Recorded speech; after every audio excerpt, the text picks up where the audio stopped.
사랑하는 하나님 아버지, 오늘 우리 만화임 찬양대가 예배 자리에서 우리 하나님 앞에 고백했던 이 고백의 메시지는 바로 우리를 향한 하나님 아버지의 확신과 믿음과 보호와 보살핌과 지키심의 약속의 메시지인 줄 믿습니다.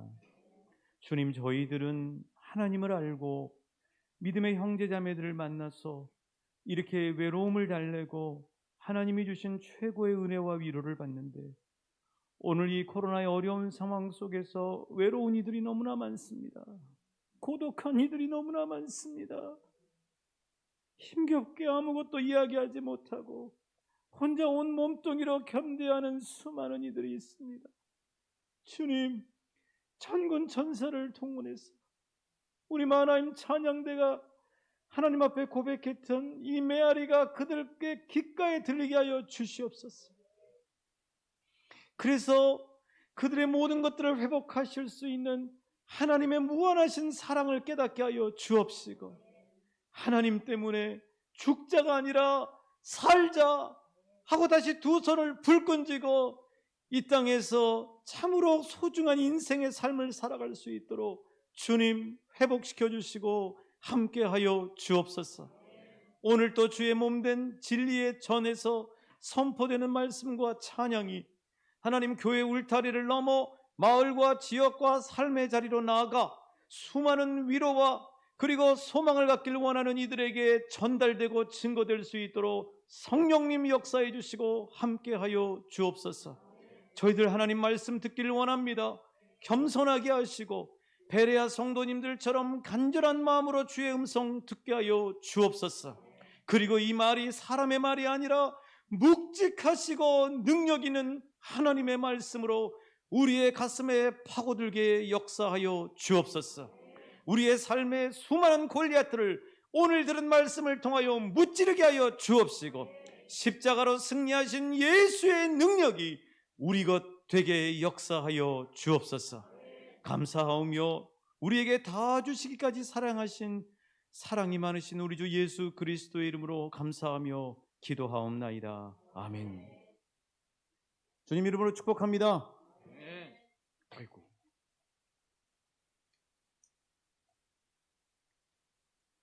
마스크는 언제 벗을 수 있대요?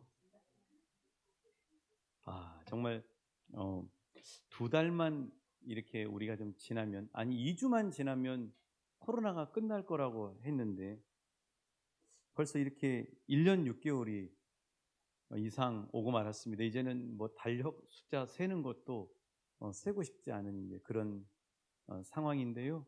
우리 성도님들 참 귀하신 것은 이런 코로나의 상황에도 우리 주님의 손 붙잡고 믿음으로 여기까지 달려오신 여러분들 참 귀하시고 보석과 같은 믿음의 사람들인 줄 믿습니다.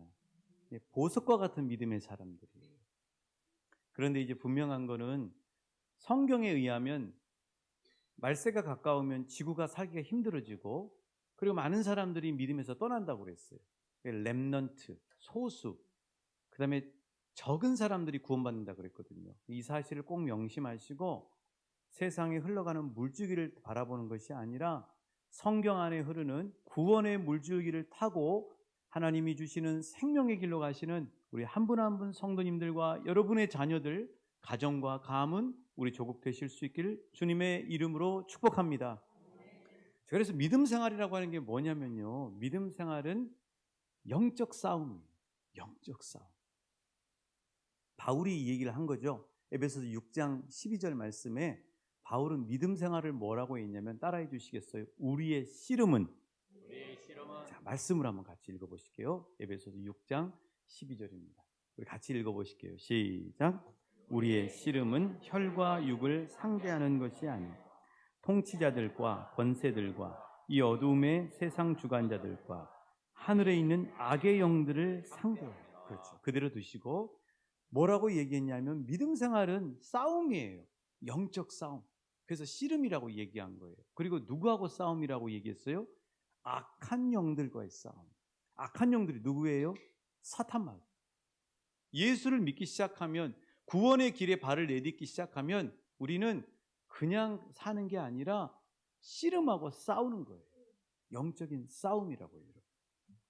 자, 그래서 이 씨름이라고 하는 말이 영어 성경으로 레슬링. 여러분 레슬링 아시죠? 올림픽 보면은 그레코 로마형, 뭐 자유형 그러잖아요. 그 레슬링, 아니 우리로 얘기하면 더 가깝게, 어제 제가 씨름을 봤는데 너무 재밌더라고요. 이게 돌리니까 프로 씨름 선수가 아니라 아마추어 선수들인데 씨름이 너무 재밌는 거예요. 이 말씀을 준비하다가 그걸 봐서 그런 것 같아요. 자, 우리로 얘기하면 씨름, 또 이렇게 널리 알려져 있는 레슬링. 자, 이 경기는 어떤 방법을 통해서 싸우는 거예요? 이 경기에서 이기려면 어떻게 해야 됩니까? 레슬링이나 씨름은 뭘 어떻게 하는 거예요? 중심을 무너뜨리는 경기예요. 중심. 어떻게 하면 상대방의 중심을 무너뜨려서 넘겨뜨리는가? 이게 레슬링하고 씨름이라고. 그러니까 바울이 이야기하는 이 우리의 씨름이라고 하는 영적 전쟁은 뭐냐면 우리의 중심을 얼마나 지킬 수 있느냐에 중요한 거예요. 그럼 우리의 상대는 누구예요? 강호동이요? 아닙니다. 우리의 상대는 누구냐면요, 악한 사탄 마귀예요. 사탄 마귀하고 우리가 믿음 생활을 하고 있는 우리들이 씨름을 하고 있는 겁니다. 자, 여러분 씨름하고 있어요. 우리 최우성 집사님 씨름 잘하시잖아요. 이 씨름, 그 씨름을 하는데 악한 사탄 마귀하고 씨름을 하고 있는 거예요.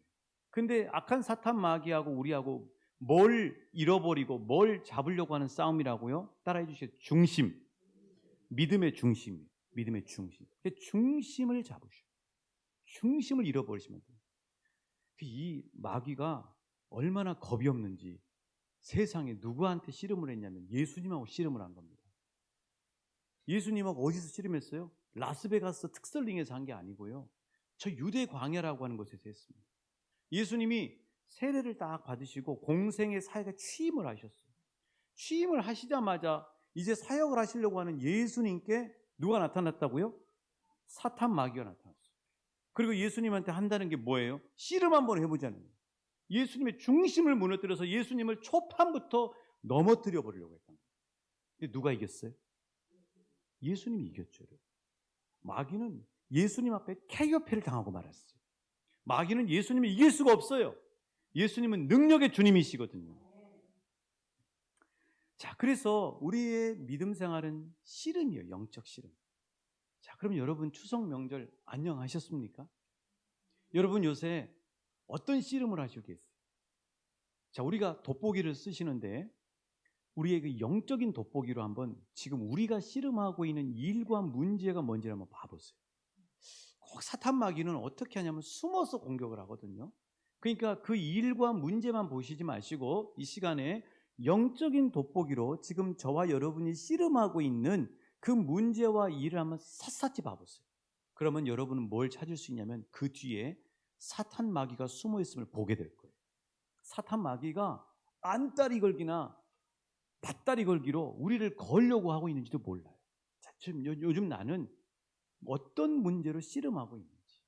그래서 오늘 이 말씀을 통해서 사랑하는 아들, 딸들아, 그 문제와 일만 보지 말고 그 문제와 일 뒤에서 너희들의 믿음의 중심을 무너뜨리려고 하는 사탄 마귀를 보고 예수 권세와 능력으로 무찌르거라 하고 하시는 주님의 응원의 메시지를 들으실 수 있길 우리 주님의 이름으로 축복합니다. 자, 그렇다면 마귀는 대체 믿음의 사람들인 우리들을 어떤 기술을 통해서 우리를 무너뜨릴까? 뭐 들배지기도 있고 뭐 이렇게 또 뒤집기도 있고 여러 가지 그 씨름의 기술들이 있잖아요. 자, 마귀가 어떤 기술을 통해서 우리의 믿음의 중심을 무너뜨리려고 그럴까? 아니, 그리고 우리 하나님은 그 믿음의 중심을 무너뜨리려고 하는 사탄 마귀를 꺾어버리는, 이겨버리는 그 방법이 무엇일까? 하나님은 오늘 이 시편 1편 말씀에서 우리에게 가르쳐 주시고 계세요. 아니, 목사님, 근데 오늘 뭐 믿음의 중심 얘기를 했는데 오늘 시편 1편에 눈을 씻어봐도 중심이란 말이 없네요. 그렇게 아마 물으실 수 있는 분도 계실 거예요. 자, 믿음의 중심이 뭐냐고요? 여기 보시면은 자, 하나님이 우리에게 우리의 인생을 축복하시길 원하시는 그림이 뭐냐면 3절이에요. 3절 보시면 그는 뭐와 같다? 시냇가에 심은 나무와 같은. 자, 하나님은 우리 인생이 시냇가에 심은 나무와 같은 인생이 되기를 원하십니다.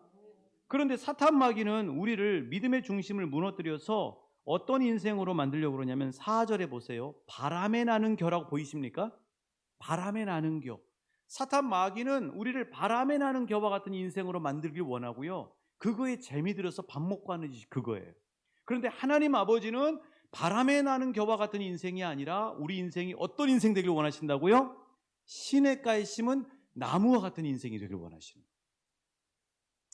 그러면은 시냇가에 심은 나무와 바람에 나는 겨의 차이가 뭐예요? 중심이 있냐 없냐예요. 그렇죠? 여러분, 이 바람에 나는 겨가 필로 안 하다 보면은 지금 이제 떨어지기 시작하는 낙엽을 한번 봐보세요. 그 낙엽은 중심이 없어요. 바람이 이리 불면 차가 지나가면 이리 둘렀다가 또 이쪽에서 오면 저리 갔다가. 그렇죠? 왜 그래요? 나무 옆에 있는데 낙엽은 중심이 없기 때문에. 그런데 땅에다가 뿌리를 쫙 내리고 있는 나무는 중심이 있기 때문에, 중심을 잡고 있기 때문에 바람이 불어도 이리저리 쓸려다니지가 않는다. 중요한 건 뭐냐면 중심이에요. 중심. 우리의 믿음의 중심. 또 하나는 중심이란 말이 어디가 있냐면요, 복 있는 사람이라는 말이 들어있어요. 복 있는 사람. 여기서 복 있는 사람이라는 말이 히브리어로 한번 따라해 주시겠습니다. 에쉐르. 에쉐르. 저보다 발음이 더 좋으시네요. 에쉐르. 그 에쉐르란 말인데, 이 에쉐르란 말이 뭐냐면은 똑바로 가다라는 거예요. 중심을 잡고 똑바로 가다라는 거예요. 아, 복 있는 사람이라고 하는 거는 뭐냐면은 믿음의 중심을 가지고 똑바로 가는 사람이 복 있는 사람이구나 하는 사실을 우리는 그 히브리어 단어를 통해서 알 수 있는 것이죠. 자, 그렇다면 먼저 마귀가 우리의 믿음의 중심을 무너뜨린 데 쓰는 세 가지 기술, 그 적을 알아야 지피지기면 백전백승이잖아요. 자, 마귀가 우리의 믿음의 중심을 무너뜨리기 위해 쓰는 첫 번째 기술은 뭐냐면요, 1절 봐보셔요. 악인들의 꾀입니다. 악인들의 꾀. 악인들의 꾀로 우리의 믿음의 중심을 무너뜨려요. 마귀가 쓰는 기술이에요. 자, 우리 1절 같이 읽어보실게요. 시작. 복 있는 사람은 악인들의 꾀를 따르지 아니하며. 거기까지. 그렇죠. 자, 복 있는 사람, 믿음의 중심을 잡고 똑바로 길을 가는 사람은 무엇에 휘둘리지 않는다고요? 악인들의 꾀. 악인들의 꾀. 이 악인들의 꾀가 뭔가? 이 꾀라는 말이 히브리어로 보면 뭐냐면 이런 거예요. 모사, 방책, 또 조언하는 거 있죠. 또 계획, 이런 것들이에요. 근데 방책, 계략, 조언, 그래서 영어로는 카운셀 이렇게 돼 있는데, 이게 한마디로 이야기하면 악인들의 꾀라고 하는 건 뭐냐면 악한 말이에요. 악인들의 꾀, 죄인들의 길, 오만한 자, 이런 거는 전부 다 마귀로 여러분 해석하시면 절대 무방합니다. 뭐냐면 사탄 마귀가 우리를 어떻게 믿음의 중심을 무너뜨리는 첫 번째 기술이 뭐냐면 악한 말을 통해서 우리의 중심을 무너뜨려요. 악한 말을 통해서. 그래서 이 마귀가 이 성경 안에서 우리가 보면 아담과 하와를 어떻게 무너뜨립니까? 어떻게 믿음의 중심을 무너뜨려요? 없는 말을 살짝 돌려가지고 하죠. 이렇게 얘기했죠. 하와야, 하나님이 동산에 있는 나무 먹지 말라고 하더냐? 이렇게 얘기해요. 그렇죠? 여러분, 하나님이 아담과 하와에게 동산에 있는 모든 나무의 열매를 먹지 말라고 하셨어요? 안 하셨어요? 그 말씀 하나도 안 하셨어요. 하나님은 동산 중앙에 있는 나무의 열매만 먹지 말아라, 이렇게 말씀하신 거거든요. 근데 사탄은 하와에게 와서 살짝 돌려서 악한 말로 그럴듯하게 귀 속에 들어가게 하면서 이야기하는 거죠. 자, 말씀을 한번 확인해 볼게요. 창세기 3장 1절이에요. 자, 사탄이 뭐라고 얘기했는가? 같이 읽어보십니다. 시작. 그런데 뱀은 여호와 하나님이 지으신 가장 간교하니라. 뱀이 여자에게 물어 이르되 하나님이 참으로 너희에게 동산 모든 나무의 열매를 먹지 말라 하지. 하나님이 하지도 않은 얘기예요. 그런데 동산의 모든 나무 먹지 말라고 하더냐? 이렇게 얘기한 이유가 뭘까요? 사탄이 하와와 아담의 마음을 부추기려고 합니다. 하나님이 동산 모든 나무 열매 먹지 말라고 했대. 마음이 그냥 부추겨져서 그냥 탁 올라오잖아요. 이게 이렇게 사탄은 악한 말로 교묘하게 우리의 중심, 아담과 하와의 중심을 무너뜨리려고 합니다. 자, 아까 유대 광야에서 예수님 앞에 겁 없이 사탄 마귀가 씨름을 했다 그랬잖아요. 근데 예수님 앞에 씨름할 때도 사탄 마귀가 악한 말을 교묘하게 씁니다. 그 첫 번째 그 시험이 뭐예요? 돌덩이를 뭐 하라고요? 떡덩이 만들어 봐라. 이렇게 얘기하지 않았어요. 어떻게 얘기한지 아세요? 네가 하나님의 아들이거든. 이렇게 교묘하죠. 그러면 너 돌덩이 떡덩이 안 만들면 너 하나님 아들 아니다. 이렇게 얘기합니다. 교묘하게 말로, 악한 말로 예수님을 무너뜨리려고. 두 번째는 어떤 시험이에요? 높은 이 성전 꼭대기에서 올려다 놓고 예수님 보고 어떻게 하라고요? 뛰어내려봐라. 이렇게 얘기하지 않아요. 네가 하나님의 아들이거든. 이렇게. 세 번째 시험이 뭐예요? 천하만국을 보여주고 영광을 보여주면서 너 나에게 절해라. 이렇게 얘기하죠. 거기는요. 네가 하나님의 아들이 그런 말을 안 써요. 얼마나 성경은 정교하고 정확하고요. 사탄 마귀가 예수님을 중심을 무너뜨리고 아담과 하와의 중심을 무너뜨리려고 쓰는 첫 번째 기술이 뭐냐면 악인들의 꾀인데 이게 뭐냐면 악한 말이에요. 근데 마귀가 어떻게 악한 말로 우리를 휘어잡으려고 그러냐면 이렇게 합니다.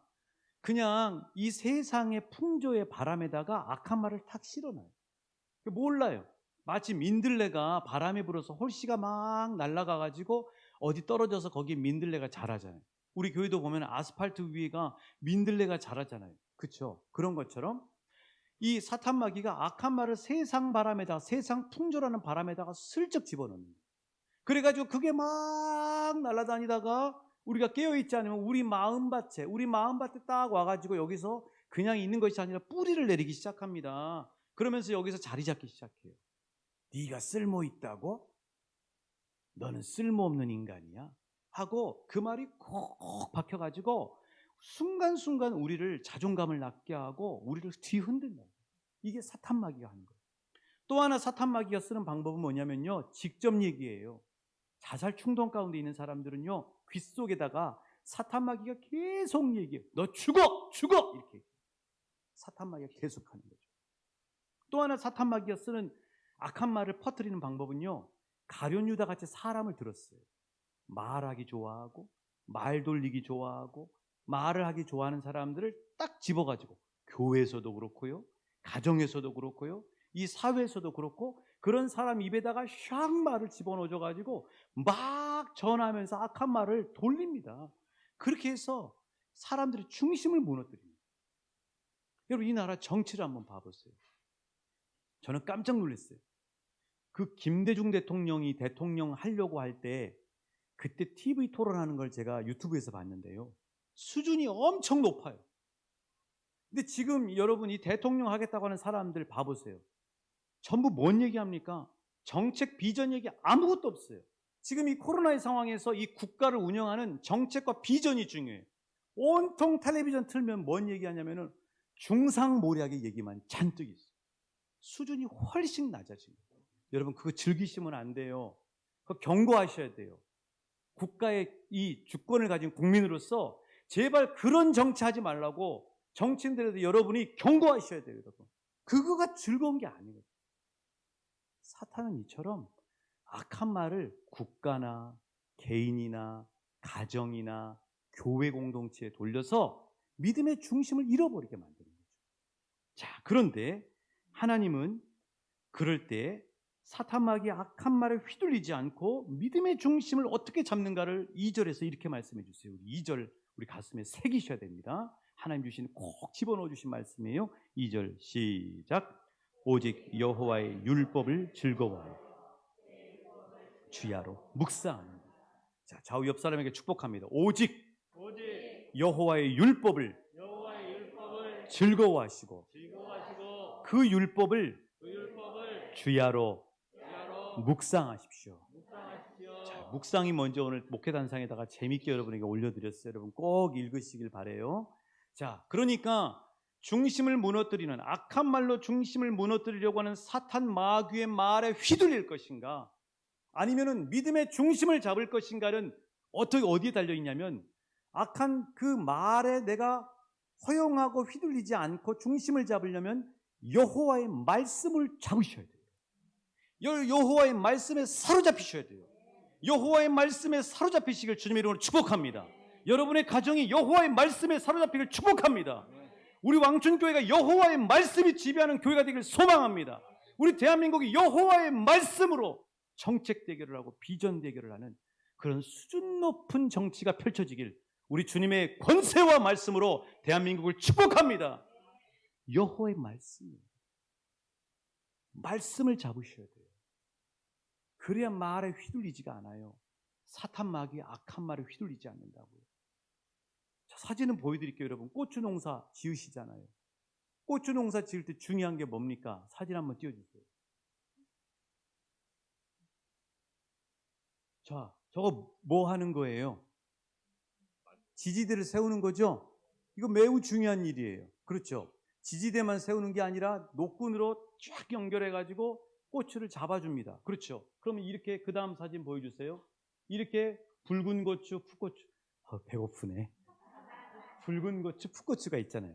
저 보세요. 지지대 가지고 딱 잡아주니까 고추가 중심을 잡고 올라가서 풍성한 고추 열매를 이렇게 맺어주는 거잖아요. 여러분, 저 지지대를 잡아주는 고추처럼, 고추의 지지대처럼 우리의 중심을 잡아주는 게 뭐냐면 여호와의 말씀이에요, 여러분. 말씀을 붙잡으셔야 돼요. 말씀에 단단히 고정되셔야 돼요, 여러분. 이 시간에 말씀에 고정되실 수 있게 주님의 이름으로 축복합니다. 하나님의 말씀에 붙잡혀야 돼요. 교회도 사람 말이 좌우하면, 말쟁이들이 하는 말이 뒤돌면 그 교회는 중심을 잃어버리는 거예요. 교회는 어떤 교회가 건강한 교회이고 능력 있는 교회냐? 여호와의 말씀이 지배하는 교회예요, 여러분. 그러면 사탄 마귀의 틈을 들어올 수가 없는 거예요. 말씀에 지배받는 가정, 그게 복된 가정.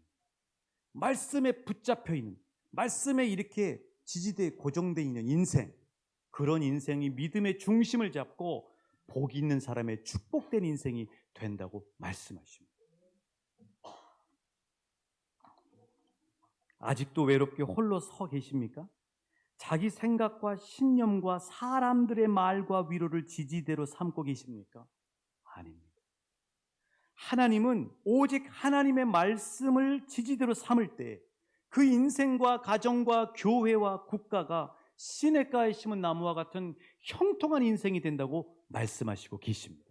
옆 사람에게 축복하십시오. 말씀의 지지대에 묶이십시오. 말씀의 지지대에 묶이십시오. 말씀의 지지대를 의지하십시오. 말씀의 지지대를 의지하십시오. 그대로 되는 줄 믿습니다. 두 번째, 마귀가 우리의 중심을 무너뜨리기 위해 쓰는 두 번째 기술은 죄인들의 길이에요. 죄인들의 길. 자, 우리 다시 1절 말씀 다시 한번 봉독하십니다. 시작. 복 있는 사람은 악인들의 꾀를 따르지 아니하며 죄인들의 길에 서지 아니하며. 거기까지. 자, 마귀가 쓰는 우리의 중심을 무너뜨리기 위해 쓰는 두 번째 기술이 뭐라고요? 죄인들의 길이에요. 죄인들의 길. 마귀가 우리를 어떻게 방심하고 손을 놓게 하냐면은 이렇게 착각하게 합니다. 많은 사람들이 그렇게 착각하고 살아요. 많은 믿음의 사람들이. 믿음의 길, 생명의 길, 구원의 길, 천국 가는 길은 한 번 발을 내디디면 끝까지 그 길로 가는 줄 알아요. 아니에요. 저와 여러분이 믿음의 길에 하나님의 사랑으로 한 발을 딱 내디뎠어도 그냥 가면 그대로 천국에 가는 게 아니고요. 그 중간에 수많은 갈래길이 있어요. 기억하실 수 있길 축복합니다. 철로역정 영화 봐보세요. 크리스찬이 한 번 믿음의 길 가니까 끝까지 갑니까? 아니요. 중간에 수많은 갈래길이 있어요. 자, 만화 그림 하나 보여주세요. 천국 가는 길, 수많은 갈래길이 있는. 여러분, 한 번 직선으로 가는 게 천국 가는 길이 아닙니다. 중간에 수많은 갈래길이 있어요. 그 갈래길에 누가 서 있냐고요? 우리의 대적 사탄 마귀가 서 있어요. 그냥 서 있냐고요? 아니요. 변장하고 서 있습니다. 그럴듯하게 서 있어요. 또 하나는 우리가 좋아할 만한 선물 꾸러미들을 모서리에 딱 놓고 그걸로 우리를 유혹해요. 우리가 가는 천국 길에는요, 성령님이 동행하시지만 중간중간의 갈래길에는 사탄 마귀들이 도사리고 있어요. 깨어 기도하실 수 있길 축복합니다. 분별하실 수 있길 축복합니다. 우리 안에 함께 하시는 영적 안내자이신 성령님의 지혜와 성령님의 인도하심을 받으실 수 있길 축복합니다. 중요해요, 여러분. 한 번 그냥 천국까지 가는 게 아니에요. 수많은 갈래길이 있다고요. 이걸 생생하게 기록한 얘기가 잠언 7장에 나와요. 우리 어린이들 잠언 쓰죠. 잠언 얼마나 중요한지 몰라요, 여러분. 어린아이들 잠언으로 막 쓰게 하고 영어도 쓰게 하고 심지어는 헬라어, 히브리어도 쓰게 해야 돼요. 잠언 평생 중요한 말씀이에요. 자, 잠언 7장에 보면 생생하게 이 얘기가 나와요. 7장 7절부터 13절입니다. 우리 자막이 올라갑니다. 같이 한번 읽어보실게요. 7장 7절부터 13절까지입니다. 시작. 어리석은 자 중에 젊은이 가운데에 한 지혜 없는 자를 보았노라. 그가 거리를 지나 음녀의 골목 모퉁이로 가까이 하여 그의 집 쪽으로 가는데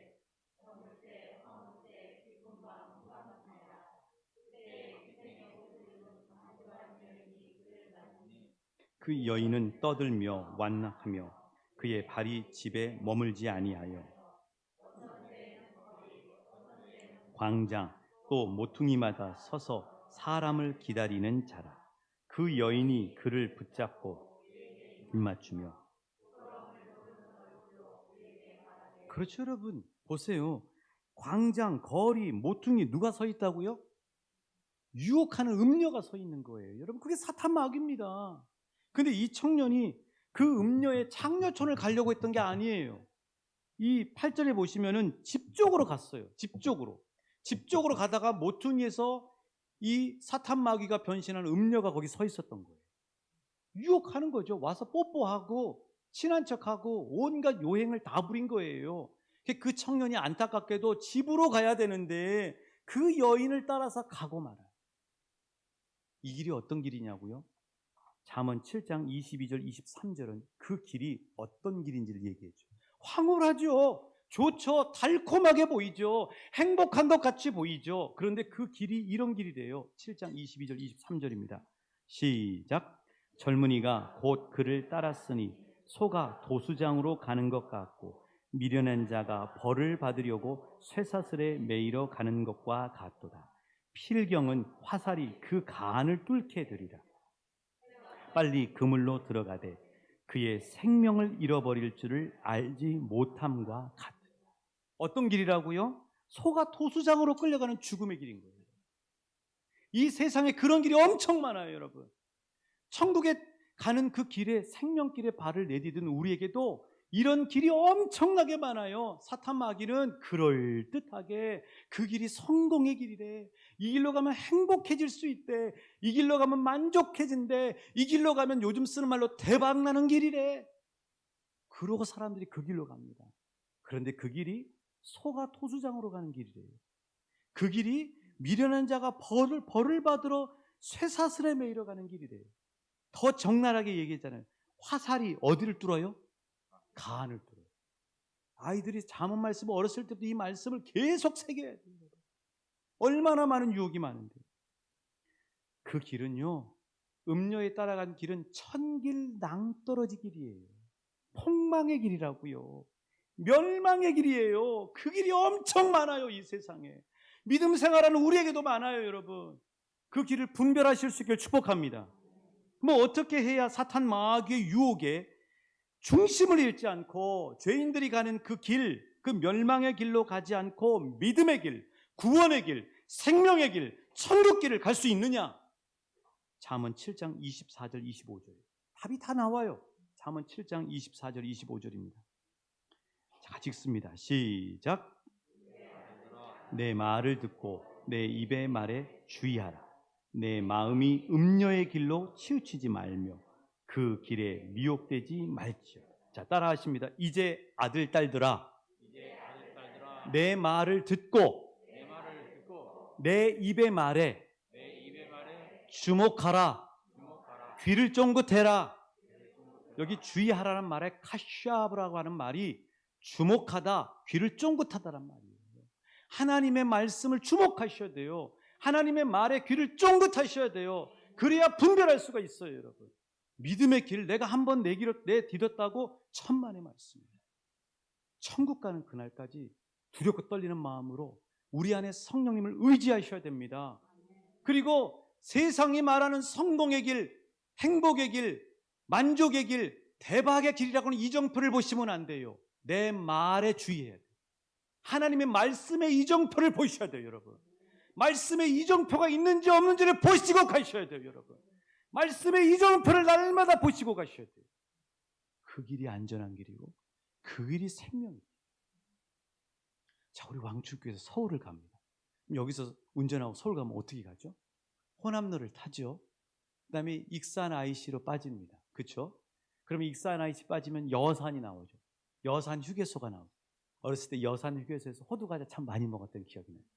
여산 휴게소를 지나면은 조금 지나면 천안 논산간 도로가 나와요. 30분 빠르죠. 그 길을 따라서 쭉 올라가다 보면 천안 부근에서 경부고속도로와 쫙 합류가 됩니다. 그러면서 안성을 지나고 평택을 지나고 용인수지를 지나고 그리고 난 다음에 한남대교를 딱 지나서 이제 한남대교를 넘어가면은 한남동이 나오고 거기서 1호 터널을 쫙 지나서 올라가면은 목적지인 서울 남산타워에 도착하게 됩니다. 여러분 그 길을 가실 때 어떻게 여러분 운전하시고 가세요? 중간중간에 서울 가는 길이라고 하는 이정표가 있는지 없는지를 확인하면서 가시죠. 안 그래요? 요새는 내비만 따라가면 돼요. 그렇죠. 내비만 따라가면 되죠. 그러나 내비에서도 서울 가는 길인지 이정표를 계속 본다고요. 목적지. 서울 남산타워. 자, 우리 인생의 천국 가는 길에도 이정표를 반드시 확인하시고 가셔야 돼요. 그 이정표가 뭐냐고요? 2절 말씀이에요. 2절. 다시 시작. 오직 여호와의 율법을 즐거워하여 주야로 묵상하는. 자, 어떤 이정표를 보셔야 돼요? 따라해 주시면 말씀의 이정표. 매일매일 매 순간순간 말씀의 이정표를 보고 가야 된다. 그래서 오직 여호와의 율법을 즐거워하여라고 하는 이 히브리어가 뭐냐면 기울이다, 구부리다. 여호와의 율법 말씀을 보기 위해서 기울이고 구부려야 된다는 거예요. 하나님의 말씀의 이정표를 날마다 보시고 가셔야 돼요. 성공의 길이라고 하는 이정표, 행복의 길이라고 하는 이정표, 대박난다고 하는 세상이 말하는 이정표 따라가다가는 그 길이 천길 낭떠러질 길이에요. 아니에요. 믿음의 사람들은 말씀의 이정표를 매일 보시고 가셔야 돼요. 어떻게 하냐고요? 아침에 일어나시면 말씀부터 읽으셔야 돼요, 여러분. 말씀 읽으실 수 있기를 축복합니다. 말씀 열심히 읽으신 분들은 주님의 이름으로 응원합니다. 여러분 교회에서 중직자가 돼가지고 1년에 한독도 안 하면 하나님 앞에 회개하셔요. 진짜요. 하나님이 이렇게 우리 인생을 보호하시고 생명길로 인도하시는 이 축복을 왜 안 누리십니까? 직무유기하지 마세요. 일도 하셔야 돼요. 중직자는 더군다나 주님의 이름으로 여러분이 도전합니다. 하셔야 됩니다. 그래서 주보에 나오셔야 돼요. 일도, 누구 장로, 누구 권사하고 나오셔야 돼요. 말씀이 없이 어떻게 중직자입니까? 그렇잖아요. 하나님이 이렇게 말씀의 이정표를 날마다 우리에게 보게 하셔서 생명길로 이끄시잖아요. 두 번째, 하나님은 우리에게 천국으로 이끌어가시는 두 번째는 말씀의 이정표를 주목하고 보시고 가셔요. 한번 따라해 주십니다. 말씀의 이정표를 날마다 보고 갑니다. 주님의 이름으로 축복합니다. 오늘 도전받고 새롭게 하나님 말씀 앞에 서는 중직자들 되시길 주님의 이름으로 축복합니다. 하나님의 이름으로 권면합니다. 세 번째, 마귀가 우리의 중심을 무너뜨리기 위해는 세 번째 기술은 뭐냐면요, 오만한 자들의 자리예요. 오만한 자들의 자리를 간파하셔야 돼요. 자, 우리 1절 같이 읽습니다. 시작. 복 있는 사람은 악인들의 꾀를 따르지 아니하며 죄인들의 길에 서지 아니하며 오만한 자들의 자리에 앉지 아니하고. 그렇습니다. 마귀가 우리의 중심을 무너뜨리기 위해서 자꾸 앉으라고 우리를 유혹하는 그 장소가 어디냐면 따라해 주시겠어요? 오만한 자들의 자리. 그렇습니다. 마귀는 우리를 오만한 자리에 앉게 만들어요. 이 오만하다라고 하는 말은 무슨 말이냐면 건방지다, 경멸하다, 무시하다, 조롱하다 이런 말인데요. 우리가 쓰는 쉬운 말로 이 오만한이라고 하는 말은 뭐냐면 시건방지다는 말입니다. 날 넘었다는 말이에요. 시건방지고 날 넘었다. 그러니까 이 시건방지고 날 넘었다, 이 오만한 자리라고 하는 건 뭐냐면은 마음의 자세를 얘기해요. 마음의 자세. 마음의 자세가 높아져 있느냐, 마음의 자세가 낮아져 있느냐, 기준이 뭐냐고요? 말씀이에요. 말씀보다 마음의 자세가 높아져 있으면 하나님이 목이 곧은 백성이라고 얘기하고, 목이 곧은 백성은 하나님의 말씀을 듣질 않아요. 자기 마음대로 가버리는 거예요. 그러다가 사울처럼 돼버려요. 목이 겸손한 백성, 겸손한 자리, 오만한 자리의 반대가 뭐냐면 겸손한 자리예요. 겸손한 자리에 앉을 때 하나님 말씀이 들리기 시작합니다. 그리고 무너지지가 않아요. 여러분, 어떤 멋쟁이들 봐보세요. 차를 아주 막 이렇게 장식해가지고 하는데, 심지어는 바퀴 위에 그 쇼바라 그러죠. 그걸 올리잖아요. 그러면 이제 그걸 올리면 어떻게 되냐? 차체가 높아지면 중심이 잘 무너져요. 잘 뒤집어진다고요, 실은. 그게 멋은 부리지만 차가 위험한 거예요, 실은. 차는 안전한, 어떤 차가 안전하면 밑에 쫙 깔리는 차가 안전해요. 도로에서 갈 때도 쫙 깔려서 가는 차. 그런 차들이 잘 안 뒤집어진다. 그게 뭐냐면 우리가 높은 데 마음에 올라가 있으면 잘 뒤집어지고 넘어지는 거예요. 사탄 마귀가 그렇게 만드는 거죠. 근데 겸손한 자리에 앉으면 넘어지지 않아요. 겸손한 자리에 앉으면 하나님의 말씀이 들리는 거예요. 자, 이 자리에 여러분 앉아 계시는데 이 자리에도 오만한 자리에 앉아 있는 분도 있을 수 있어요. 저는 없다고 믿습니다. 겸손한 자리에 앉아 있을 수 있기를 축복합니다. 그 오만한 자리에 앉으면 어떻게 해요? 말씀을 안 들어요. 말씀을 무시하는 거죠. 오만한이란 말은 경멸하고 무시하고 조롱하는 거예요. 하나님 말씀 무시하는 거예요. 내 생각대로 살 거야. 그런 소리 하지 마. 이게 오만한 자예요.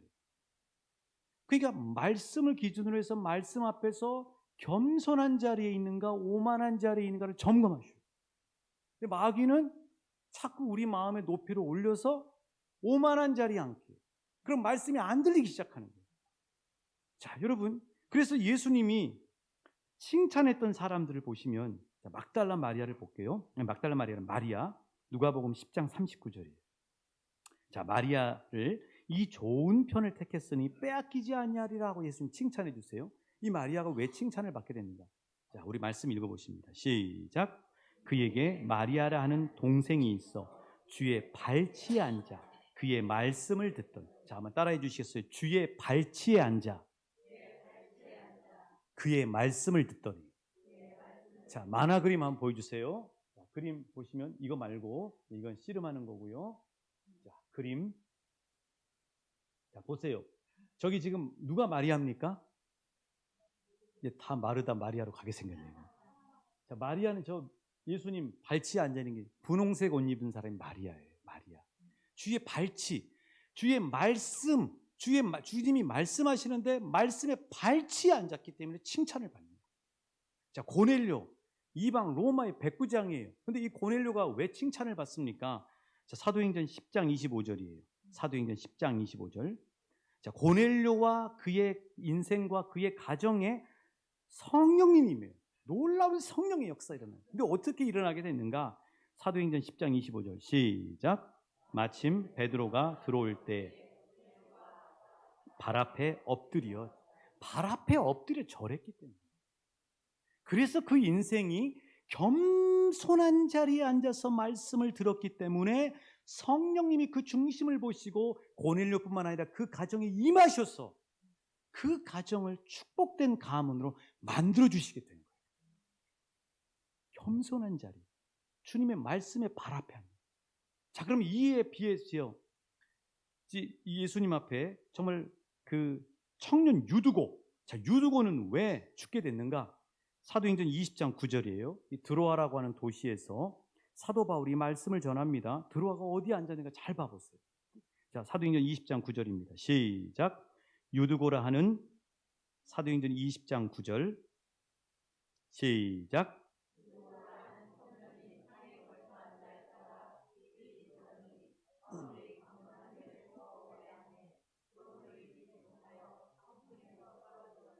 일으켜 보니 죽었는. 어디에 앉아 있었다고요? 자, 사진으로 보여드릴게요. 그림으로 한번 보여주십시오. 고넬료. 자, 유두고. 저 어디 앉아 있는 거예요? 말씀보다 위입니까? 아래입니까? 위죠. 그리고 왜 창틀에 앉아요? 관심이 없어요, 말씀에. 바깥에 관심이 있는 거예요, 바깥에. 예배당에 앉아도 바깥에 관심이 있으면 유두고처럼 되는 거죠. 저 안에 들어가 있어야 돼요, 안에. 말씀 앞에, 말씀의 예수님의 발치 앞에 엎드리셔요. 겸손한 자리에 있으셔야 돼요. 그래야 말씀을 받는 거죠. 유두고는 안타깝게도 저렇게 한 거예요. 저렇게 하다가 졸다가 바깥에 관심 갖다가 떨어져서 죽은 겁니다. 그런데 하나님은 그 인생을 살리셨죠. 그래서 엘리 제사장이 이 사무엘 선지자에게 어렸을 때 사무엘에게 어렸을 때 가르쳐 준 게 뭐냐면 이거예요. 어렸을 때 가르쳐 주셔야 돼요, 여러분. 엘리 제사장은 자기 자녀들에게 제사를 무시하게 만들어놨어요. 예배를 무시하게 만들어놨어요. 근데 엘리는 자기의 제자인 사무엘 선지자에게는 분명하게 가르쳐 줬어요. 어렸을 때부터. 뭘 가르쳐 줬어요? 한번 따라해 주시겠어요? 여호와여 말씀하옵소서. 주의 종이 듣겠나이다. 이걸 가르쳐 주시오. 말씀 앞에 오만한 자리가 아니라 겸손한 자리에 앉으시오. 그 마음의 자세를 이야기합니다. 도전합니다. 요즘 나는 하나님의 말씀이 귀에 잘 들어오는가? 요즘 나는 하나님의 말씀을 기준했을 때 내 마음은 겸손한 자리에 앉아 있는가? 오만한 자리에 앉아 있는가? 예배 시간마다 하나님이 선포해 준 말씀을 내 마음에 듣고 가고 있는가? 아니면 유두거처럼 바깥에 앉아 있다 가는가? 그래서 이제 조금 있으면은 우리 아이들이 눈썰매를 탈 거 아닙니까? 눈썰매. 눈썰매를 타는데 이 눈썰매를 탈 때 보면은 사진 한번 보여드리겠습니다. 눈썰매. 자, 눈썰매가 있습니다. 지금 눈썰매를 이렇게 보시고 계신 분인데 눈썰매입니다. 자, 눈썰매가 있는데 그 눈썰매를 보시면은 전 눈썰매 위에 서면 안 돼요. 그렇죠? 눈썰매에 앉으셔야 돼요. 앉아야 돼요. 눈썰매에 앉아야 앞에서 할아버지가 끌든 아빠가 끌든 엄마가 끌든 눈 위를 타고 갈 수 있는 거예요. 그렇죠? 근데 여러분 말씀도 마찬가지예요. 저 눈썰매가 뭐냐면 말씀이에요. 마태복음 4장 4절에 보면 예수님이 사탄 마귀를 무찌를 때 이런 말씀하셨거든요. 한번 따라해 주시겠어요? 사람이 떡으로만 살 게 아니라 하나님의 입에서 나오는 모든 말씀으로 살 것이니라. 근데 이게 헬라어 성경에 보면 적나라하게 나와 있어요. 사람이 떡으로만 산다라고 하는 말이 어떻게 헬라어 성경이 되어 있냐면은 사람이 떡 위에 헬라어로 전체 에피 사람이 떡 위에다가 올려놓고 사는 사람은 망한대. 그런데 살아있는 사람은 생명길을 걷는 사람은 여호와의 하나님의 입에서부터 나오는 에피 말씀 위에 세워질 때 산다고 말씀하고 있어요. 말씀의 눈썰매 위에 겸손하게 앉으셔요. 그러면 예수님이 그 말씀을 끌고 가요. 예수님이 거기에 타 있는 우리 인생을 끌고 간다고. 이게 뭐냐면 말씀의 견인력이에요. 말씀의 견인력을 누리실 수 있기를 축복합니다. 겸손하게 말씀의 눈썰매 위에 앉으셔요. 그러면 말씀으로 예수님이 여러분의 인생을 끌고 가요. 끌고 간다고요. 하나님의 말씀은요, 히브리서 4장 12절 말씀처럼 살아있고 운동력이 있기 때문에 말씀 위에 겸손하게 말씀의 썰매 위에 그 인생을 거기에 앉으면 주님이 그 말씀으로 끌고 갑니다. 여러분. 그 말씀대로 끌고 가는 인생이 돼요. 여러분의 자녀가 말씀 위에 겸손하게 앉아서 말씀으로 끌고 가는 말씀의 견인력을 경험하실 수 있기를 축복합니다. 여러분 한 분 한 분이 말씀 위에 겸손하게 앉으셔서 말씀으로 끌고 가시는 예수님의 견인력에 끌려가실 수 있기를 축복합니다. 말씀의 견인력. 오늘 말씀을 정리하려고 합니다. 믿음은 사탄과의 중심을 무너뜨리느냐 중심을 잡는 자의 싸움. 사탄은 우리의 중심을 무너뜨리기 위해서 악인들의 꾀라고 하는 악한 말로, 죄인들의 길이라고 하는 수많은 유혹의 길로 오만한 자리에 앉게 해서 우리의 중심을 무너뜨리고 우리의 인생을 폭망하게 하려고 합니다. 그러나 우리를 사랑하시는 아버지 하나님은 우리에게 오직 여호와의 율법을 즐거워하고 그 율법을 주야로 묵상하는 인생이 되라고 말씀하십니다. 그래서 시냇가와 같은 축복된 인생이 된다고 말씀하시는 거죠. 세 가지를 기억하십시오. 첫 번째, 마귀나 사람의 말보다 하나님의 말씀을 지지대로 삼으십시오. 두 번째, 세상의 이정표보다 말씀의 이정표를 보고 걸으십시오. 세 번째, 오만한 자리보다 겸손한 자리에서 말씀의 견인을 받으시는 축복된 인생이 되십시오. 우리 하나님 앞에 찬양하시면서 하나님, 내가 말씀을 붙들고 시냇가에 심은 나무와 같은 인생 되기를 원합니다. 결단하시면서 기도하시겠습니다.